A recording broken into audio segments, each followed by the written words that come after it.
नमस्कार दोस्तों, मैं स्टोरी टेलर विशाखा आज आप लोगों के लिए हरितालिका तीज यानी कि तीज त्योहार के सभी नियम तथा इसकी पूजा विधि बताने वाली हूँ। साथ ही साथ दोस्तों मैं आप लोगों को हरितालिका तीज का महत्व और इसकी पौराणिक कथा भी सुनाने जा रही हूँ दोस्तों। अगर आप इस वीडियो में आ गए हैं तो इस वीडियो को अंत तक जरूर देखें क्योंकि माना जाता है कि इस कथा का श्रवण करने से हरितालिका तीज त्योहार की शुभ फल की प्राप्ति होती है। तो चलिए दोस्तों बिना देरी किए वीडियो की शुरुआत करते हैं। हरितालिका तीज दोस्तों भाद्रपद शुक्ल तृतीया को मनाया जाता है जिसमें महिलाएं शिव पार्वती की पूजा करती हैं। इस दिन मिट्टी से गौरी शंकर की प्रतिमा बनाकर व्रत और विधिवत पूजा की जाती है। सुबह ब्रह्म मुहूर्त में स्नान कर साफ वस्त्र पहनने और व्रत रखने की परंपरा होती है। हरितालिका तीज हिंदू धर्म में आस्था, प्रेम और समर्पण का प्रतीक पर्व है, जिसमें भाद्र महीने के शुक्ल पक्ष की तृतीया तिथि को मनाया जाता है। इस दिन महिलाएं भगवान शिव और माता पार्वती की पूजा विधि विधान से करती हैं। यह पर्व खास तौर पर सुहागिन महिलाओं और कुंवारी कन्याओं के लिए महत्व रखता है। सुहागिन महिलाएं अपने पति की लंबी उम्र, वैवाहिक जीवन में सुख शांति और समृद्धि के लिए यह व्रत करती है, जबकि अविवाहित कन्याएं योग्य और मनचाहा जीवन साथी पाने की कामना से उपवास रखती है। हरितालिका तीज का व्रत सबसे कठिन व्रतों में से एक माना जाता है क्योंकि इसमें व्रती महिलाओं को पूरे 24 घंटे निर्जल रहकर उपवास करना होता है। इस दिन प्रातःकाल ब्रह्म मुहूर्त में उठकर स्नान कर शुद्ध वस्त्र धारण किए जाते हैं और मिट्टी से गौरी शंकर की प्रतिमा बनाकर पूजा की जाती है। व्रत के दौरान कथा सुनना, भजन कीर्तन करना और रात्रि जागरण की परंपरा भी निभाई जाती है। यह पर्व नारी शक्ति, तपस्या और ईश्वर भक्ति का अनुपम उदाहरण है। अब जान लेते हैं दोस्तों हरितालिका तीज व्रत की तिथि। इस वर्ष हरितालिका तीज का व्रत 26 अगस्त 2025 को रखा जाएगा। तृतीया तिथि की शुरुआत 25 अगस्त को दोपहर 12:34 से होगी और इसका समापन 26 अगस्त को दोपहर 1:54 पर होगा। उदया तिथि अर्थात सूर्योदय के समय की तिथि इसे मान्यता दी जाती है, इसलिए व्रत 26 अगस्त को रखा जाएगा। अब जान लेते हैं दोस्तों हरितालिका तीज व्रत पूजन विधि। प्रातः ब्रह्म मुहूर्त में उठकर स्नान करें और साफ स्वच्छ कपड़े पहने। दिए गए मंत्र का उच्चारण करके संकल्प ले। घर के पूजा स्थल की सफाई करें और पूजा के लिए चौकी पर लाल या पीला कपड़ा बिछाए। चौकी पर शिव पार्वती और गणेश जी की मूर्ति का तस्वीर स्थापित करें। गौरी शंकर की मिट्टी की प्रतिमा बनाएं और पूजन में शामिल करें। महिलाएं 16 श्रृंगार करें और पूजा में धूप, दीप, चंदन, अक्षत, फूल, फल, पान, सुपारी, कपूर, नारियल, बेलपत्र, शमी पत्र आदि आवश्यक सामग्री रखें। कलश में जल भरें, आम के पत्ते रखें और ऊपर नारियल रखकर कलश स्थापना करें। शिव परिवार को गंगा जल से स्नान कराएं, फिर धूप दीप जलाकर पूजा करें और आरती करें। हरितालिका तीज की कथा सुने और रात्रि में भजन कीर्तन तथा जागरण करें। अगले दिन सुबह माता पार्वती को सिंदूर चढ़ाकर व्रत का पारण करें। अब जान लेते हैं दोस्तों हरितालिका तीज व्रत का महत्व। हरितालिका तीज व्रत का धार्मिक और आध्यात्मिक दृष्टि से बहुत विशेष महत्व है। यह व्रत विशेष रूप से महिलाओं द्वारा भगवान शिव और माता पार्वती के पावन मिलन की स्मृति में किया जाता है। इस दिन महिलाएं पूर्ण श्रद्धा से व्रत रखती हैं, जिसमें अन्न और जल का त्याग कर दिन भर उपवास किया जाता है। रात्रि में जागरण करके शिव पार्वती की कथा सुनी जाती है और उनकी विधिवत पूजा अर्चना की जाती है। सुहाग की वस्तुएं माता पार्वती को अर्पित की जाती है और महादेव को वस्त्र व अन्य पूजन सामग्री समर्पित की जाती है। इस व्रत का महत्व यह है कि कुंवारी लड़कियां अच्छे वर की प्राप्ति की कामना से यह व्रत करती है। जबकि विवाहित महिलाएं अपने पति की लंबी उम्र और अखंड सौभाग्य के लिए इसे निभाती हैं। ऐसा माना जाता है कि 16 श्रृंगार कर माता पार्वती की पूजा करने से वे अति प्रसन्न होती हैं और साधक पर अपनी विशेष कृपा बनाए रखती है, जिससे वैवाहिक जीवन में सुख, शांति और समृद्धि आती है। दोस्तों, मैं आप लोगों को हरितालिका व्रत कथा सुनाने जा रही हूँ। माना जाता है इस व्रत कथा के बिना अधूरा है हरितालिका व्रत। तो दोस्तों, अगर आप लोग अभी तक वीडियो में बने हुए हैं, अगर आप लोगों को वीडियो अच्छी लग रही है, तो प्लीज़ वीडियो को लाइक, सब्सक्राइब और अपने दोस्तों के साथ शेयर कीजिए, जिससे मुझे भी मोटिवेशन मिलता रहे और मैं इसी तरीके की वीडियोस आप लोगों के लिए लेकर आती रहूं। तो दोस्तों, मैं हरितालिका तीज की व्रत कथा की शुरुआत करती हूँ। पौराणिक मान्यता के अनुसार कैलाश पर्वत में भगवान शिव माता पार्वती के साथ नंदी और अपने गणों के साथ बैठे हुए थे। इस अवसर में माँ पार्वती ने शिव जी से पूछा कि हे महेश्वर, मैंने ऐसा कौन सा पुण्य किया था जिसके कारण आप मुझे पति रूप में मिले। आप तो अंतर्यामी हैं, तो आप मुझे अवश्य इस बात को बताइए।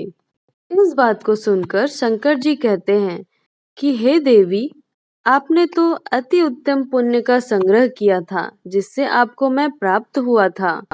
आपने भादो मास के शुक्ल पक्ष की तीज के नाम से प्रसिद्ध व्रत का पालन किया था। शिव जी ने कहा, हे गौरी, पर्वतराज हिमालय पर स्थित गंगा के तट पर तुमने अपनी बाल्यावस्था में 12 वर्ष तक अधोमुखी होकर घोर तप किया था। इतनी अवधि तुमने अन्न न खाकर, पेड़ों के सूखे पत्ते चबाकर व्यतीत किए। माघ की विकराल शीतलता में तुमने निरंतर जल में प्रवेश करके तप किया। बैसाख की जला देने वाली गर्मी में तुमने पंचाग्नि से शरीर को तपाया। श्रावण की मूसलाधार वर्षा में खुले आसमान के नीचे बिना अन्न जल ग्रहण किए समय व्यतीत किया। तुम्हारे पिता तुम्हारी कष्ट साध्य तपस्या को देखकर बड़े दुखी होते थे। तब एक दिन तुम्हारी तपस्या को देखकर नारद जी तुम्हारे घर पधारे। तुम्हारे पिता ने हृदय से अतिथि सत्कार करके उनके आने का कारण पूछा। नारद जी ने कहा, हे गिरिराज, मैं भगवान विष्णु के भेजने पर यहाँ उपस्थित हुआ हूँ। आपकी कन्या ने बड़ा कठोर तप किया है। इससे प्रसन्न होकर वे आपकी पुत्री से विवाह करना चाहते हैं। इस संदर्भ में आपकी राय जानना चाहता हूँ। नारद जी की बात सुनकर गिरिराज गदगद हो उठे। उनके तो जैसे सारे क्लेश ही दूर हो गए। प्रसन्न होकर वे बोले, श्रीमान, यदि स्वयं विष्णु मेरी कन्या का वरण करना चाहते हैं तो भला मुझे क्या आपत्ति हो सकती है। वे साक्षात परब्रह्म है। हे महर्षि, यह तो हर पिता की इच्छा होती है कि उसकी पुत्री सुख संपदा से युक्त पति के घर की लक्ष्मी बने। पिता की सार्थकता इसी में है कि पति के घर जाकर उसकी पुत्री पिता के घर से अधिक सुखी रहे। तुम्हारे पिता की स्वीकृति पाकर नारद जी भगवान विष्णु के पास गए और उनसे तुम्हारे ब्याह के निश्चित होने का समाचार सुनाया। मगर इस विवाह संबंध की बात जब तुम्हारे कानों में पड़ी तो तुम्हारे दुख का ठिकाना न रहा। तुम्हारी एक सखी ने तुम्हारी इस मानसिक दशा को समझ लिया और उसने तुमसे उस विक्षिप्तता का कारण जानना चाहा। तब तुमने बताया, मैंने सच्चे हृदय से भगवान शंकर का वरण किया है, किंतु मेरे पिता ने मेरा विवाह विष्णु जी से निश्चित कर दिया है। मैं विचित्र धर्म संकट में हूँ। अब क्या करूं? प्राण छोड़ देने के अतिरिक्त अब कोई भी उपाय शेष नहीं बचा है। तुम्हारी सखी बड़ी ही समझदार और सूझबूझ वाली थी। उसने कहा, सखी, प्राण त्यागने का इसमें कारण ही क्या है? संकट के मौके पर धैर्य से काम लेना चाहिए। नारी के जीवन की सार्थकता इसी में है कि पति रूप में हृदय से जिसे एक बार स्वीकार कर लिया, जीवन पर्यंत उसी से निर्वाह करे। सच्ची आस्था और एक निष्ठा के समक्ष तो ईश्वर को भी समर्पण करना पड़ता है। मैं तुम्हें घनघोर जंगल में ले चलती हूँ, जो साधना स्थली भी हो, और जहाँ तुम्हारे पिता तुम्हें खोज भी ना पाए, वहाँ तुम साधना में लीन हो जाना। मुझे विश्वास है कि ईश्वर अवश्य ही तुम्हारी सहायता करेंगे। तुमने ऐसा ही किया। तुम्हारे पिता तुम्हें घर पर ना पाकर बड़े दुखी तथा चिंतित हुए। वे सोचने लगे कि तुम जाने कहाँ चली गई हो। मैं विष्णु जी से उसका विवाह करने का प्रण कर चुका हूँ। यदि भगवान विष्णु बारात लेकर आ गए और कन्या घर पर ना हुई तो बड़ा अपमान होगा। मैं तो कहीं मुंह दिखाने के योग्य भी नहीं रहूंगा। यही सब सोचकर गिरिराज ने जोर शोर से तुम्हारी खोज शुरू करवा दी। इधर तुम्हारी खोज होती रही और उधर तुम अपनी सखी के साथ नदी के तट पर एक गुफा में मेरी आराधना में लीन थी। भाद्रपद शुक्ल तृतीया को हस्त नक्षत्र था। उस दिन तुमने रेत के शिवलिंग का निर्माण करके व्रत किया। रात भर मेरी स्तुति के गीत गाकर जागी। तुम्हारी इस कष्ट साध्य तपस्या के प्रभाव से मेरा आसन डोलने लगा। मेरी समाधि टूट गई। मैं तुरंत तुम्हारे समक्ष जा पहुंचा और तुम्हारी तपस्या से प्रसन्न होकर तुमसे वर मांगने के लिए कहा। तब अपनी तपस्या के फलस्वरूप मुझे अपने समक्ष पाकर तुमने कहा, मैं हृदय से आपको अपने पति रूप में वरण कर चुकी हूँ।